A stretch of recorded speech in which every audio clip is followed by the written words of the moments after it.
O que acontece no exato momento em que o coração para, quando a respiração some e a consciência se apaga? O que vem depois? É um silêncio eterno? Um sono profundo do qual nunca se acorda? Ou existe um portal, um limiar para uma realidade completamente diferente, da qual ninguém nunca retornou para nos contar? Desde o início dos tempos, a humanidade é assombrada e fascinada por esse mesmo mistério. É a pergunta que ecoa em funerais, que inspira obras de arte, filmes e livros e que, quietinha no fundo da mente, todos nós já fizemos em uma noite qualquer de insônia. O que realmente acontece quando morremos? As respostas culturais são as mais variadas. Uns acreditam em uma reencarnação, um recomeço em outra vida. Outros falam em um céu de paz eterna, um lugar de reencontro e felicidade. E há também a visão sombria de um inferno de fogo e tormento, um castigo infinito para os erros de uma vida finita. E é claro, existe a pociedade fria daqueles que creem que é simplesmente o fim, um nada, um sono da alma sem sonhos e sem despertar. Com tantas ideias diferentes, tantas crenças e tantos medos, como podemos ter certeza de alguma coisa? Para onde afinal vamos? Existe um livro que, mais do que qualquer outro na história, tentou responder a essa pergunta. Um livro que fala abertamente sobre a vida, a morte e o que existe do outro lado, a Bíblia. Mas será que a mensagem dela sobre a morte é a que nós realmente conhecemos? Ou será que, ao longo dos séculos, as tradições humanas e os filmes de Hollywood nublaram o que as escrituras realmente dizem? E se eu te disser que a visão bíblica sobre a morte não é exatamente o que a maioria das pessoas prega por aí? E se existir uma revelação surpreendente que poucos param para estudar de fato? Neste vídeo, nós vamos embarcar juntos em uma jornada pelas páginas mais antigas e misteriosas da Bíblia. Vamos desvendar o que o texto sagrado diz, de fato, sobre o destino final da nossa alma. Prometo que vamos explorar desde as profundezas do Sheol no Antigo Testamento até as revelações explosivas de Jesus e as profecias assombrosas do Apocalipse. Prepare-se, porque as respostas podem desafiar tudo o que você pensava que sabia. O mistério está prestes a ser revelado. Para desvendarmos o mistério, precisamos começar pelo princípio. Como a própria Bíblia define a morte. E a resposta é mais simples e mais profunda do que imaginamos. No livro de Gênesis, Deus faz um alerta solene a Adão. Da árvore do conhecimento do bem e do mal não comerás, porque no dia em que dela comeres, certamente morrerás. Gênesis 2:17. A palavra hebraica para morreis aqui é mut, que carrega a ideia básica de cessação de vida, de parar de funcionar. Mais à frente, no mesmo livro, temos uma definição ainda mais clara.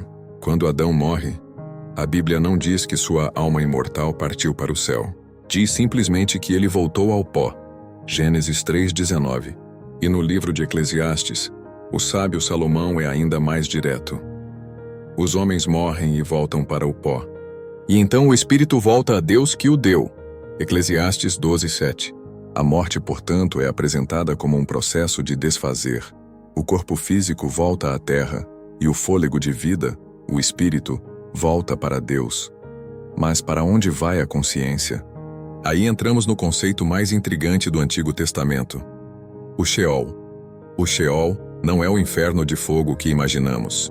É um tema constante nos Salmos e nos livros proféticos.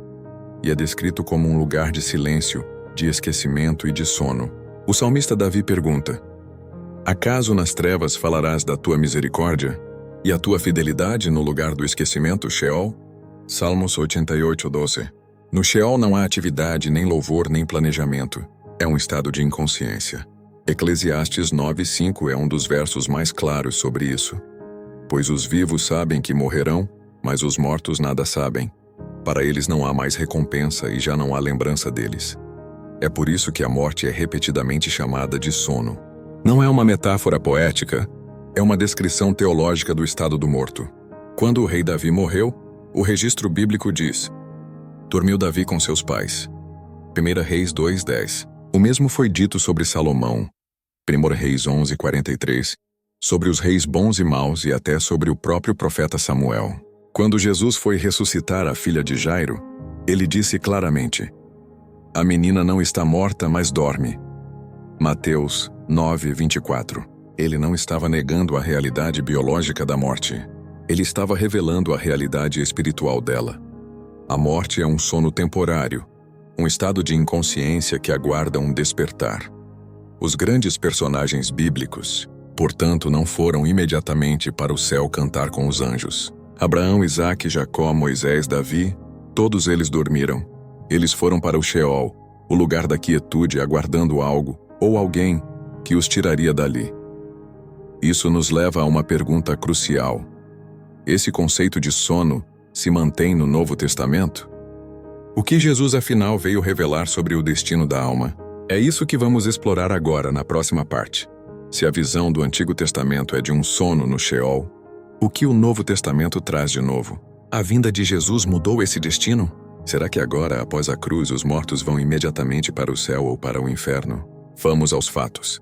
À primeira vista, duas passagens parecem sugerir que a alma vai direto para seu destino final: a promessa de Jesus ao ladrão na cruz e a parábola do rico e Lázaro. Mas precisamos examiná-las com muito cuidado. Vamos começar com o ladrão na cruz. Em sua agonia, o criminoso arrependido suplica a Jesus: Senhor, lembra-te de mim quando entrares no teu reino. E Jesus responde com uma das frases mais citadas da Bíblia: Em verdade te digo que hoje estarás comigo no paraíso. Lucas 23, 42, 43. Parece uma prova incontestável, não é? Jesus e o ladrão foram para o céu naquele mesmo dia. Mas espere, 3 dias depois, após ressuscitar, Jesus encontra Maria Madalena e lhe diz: Não me detenhas, porque ainda não subi para meu Pai. João 20, 17. Temos aqui uma aparente contradição. Se Jesus disse: Hoje estarás comigo no paraíso, mas 3 dias depois afirma que ainda não havia subido ao Pai, para onde eles foram então? A chave está na pontuação. As vírgulas e pontos foram inseridas por tradutores centenas de anos depois. No grego original não havia pontuação. Muitos eruditos bíblicos defendem que a vírgula deveria estar depois de hoje e não antes. A frase então ficaria: Em verdade te digo hoje, estarás comigo no paraíso. A palavra hoje funcionaria como um enfático: garanto a você agora, neste momento. E não como um marcador de tempo para o evento. A promessa é feita hoje, mas o cumprimento se dará no futuro, quando Jesus estabelecer seu reino.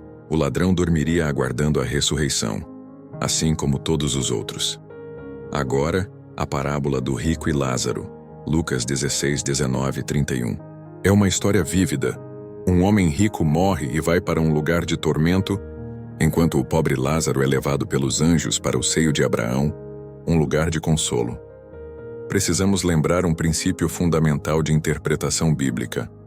Uma parábola é uma ilustração para ensinar uma verdade moral, não necessariamente uma descrição doutrinária de realidade. A verdade central aqui é sobre o uso das riquezas e a inversão de valores no mundo vindouro. Jesus usou conceitos comuns na cultura judaica da época, incluindo a ideia grega do Hades, com 2 compartimentos que seus ouvintes entenderiam perfeitamente para transmitir sua mensagem sobre arrependimento e prioridades. Além disso, se levarmos esta parábola como uma descrição literal do pós-morte, teríamos vários problemas. Almas conscientes conversando através de um grande abismo, pessoas podendo ser refresadas com uma gota d'água, e os mortos servindo como aviso para os vivos.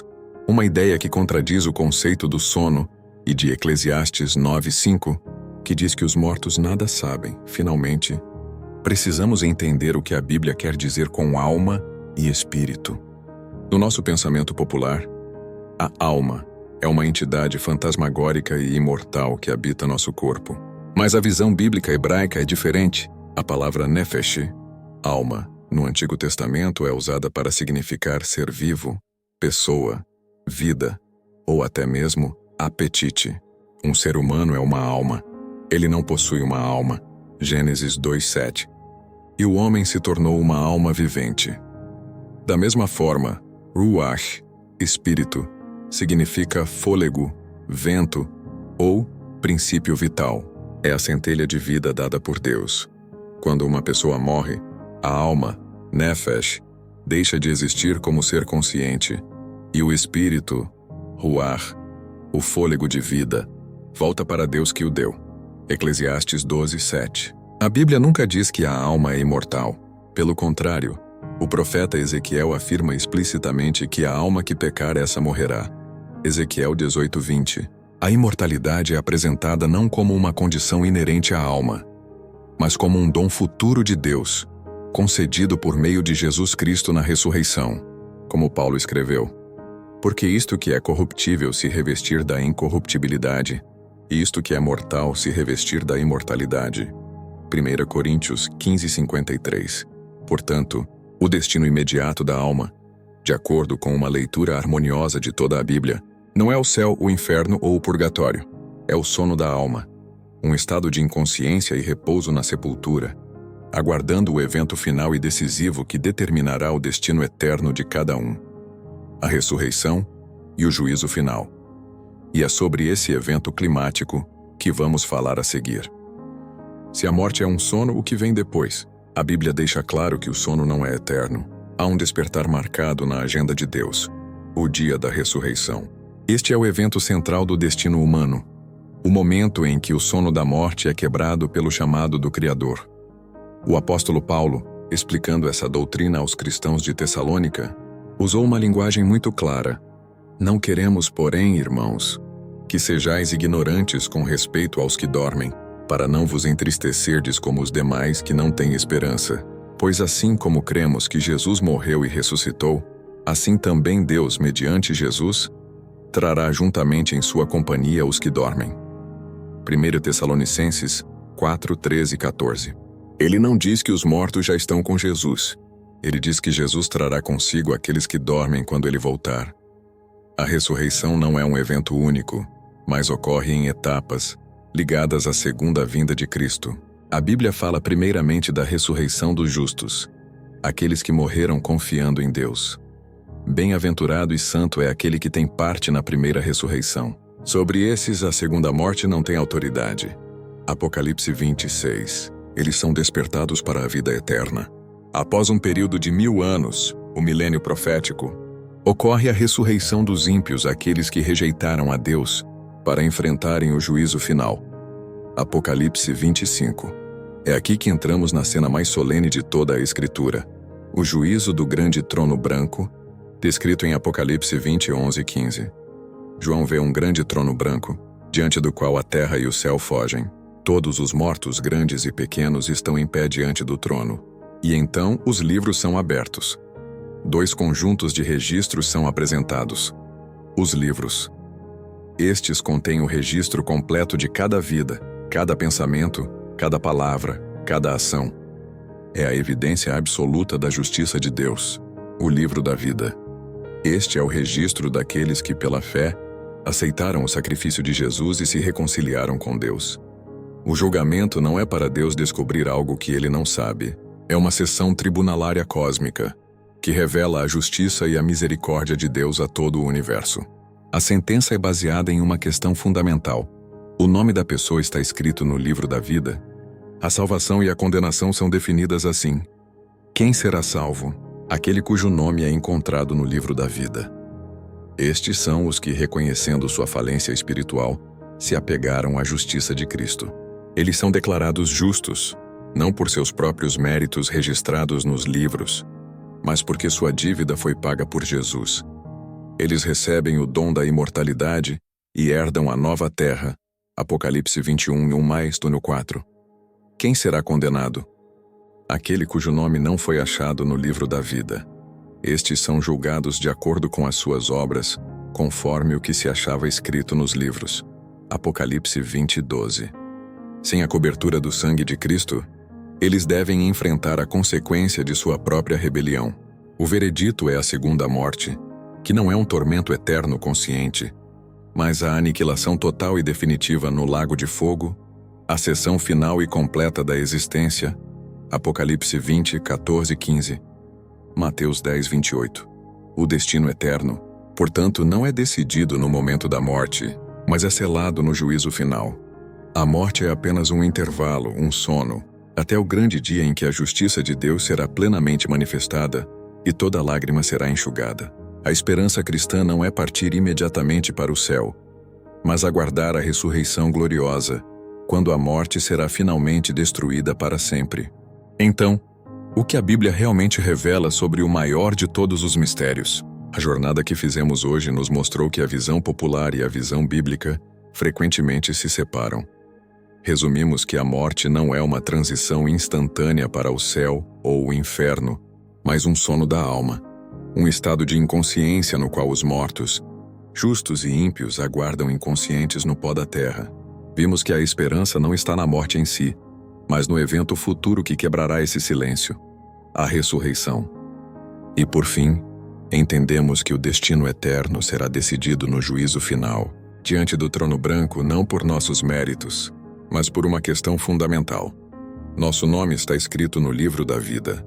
Pela graça recebida através de Jesus Cristo, isso significa que cada respiro que damos agora, cada escolha, cada pensamento, não é um ensaio para um destino imediato, mas os alicerces de um veredito eterno. A vida aqui não é o capítulo final, é apenas o prefácio, o começo de uma história cujo clímax todos nós testemunharemos. A morte, portanto, perde seu ar de terror final e se torna, para aqueles que confiam na promessa de Deus, apenas um sono temporário. A última noite antes de um despertar glorioso em um amanhecer que nunca termina. Isso nos leva à pergunta mais importante que você levará consigo hoje. Uma pergunta que ecoa além deste vídeo e toca no âmago do seu ser. E você, quando a morte chegar, e ela chegará para todos, para onde a sua alma vai? O destino final não é decidido na hora da morte, mas agora, na vida. É uma decisão que se toma no hoje, no agora, enquanto se ouve a voz da verdade.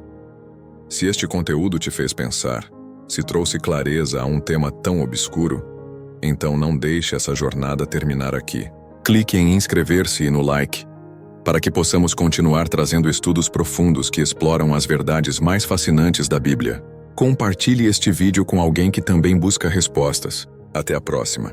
E que você encontre paz na maior de todas as promessas, a esperança da ressurreição.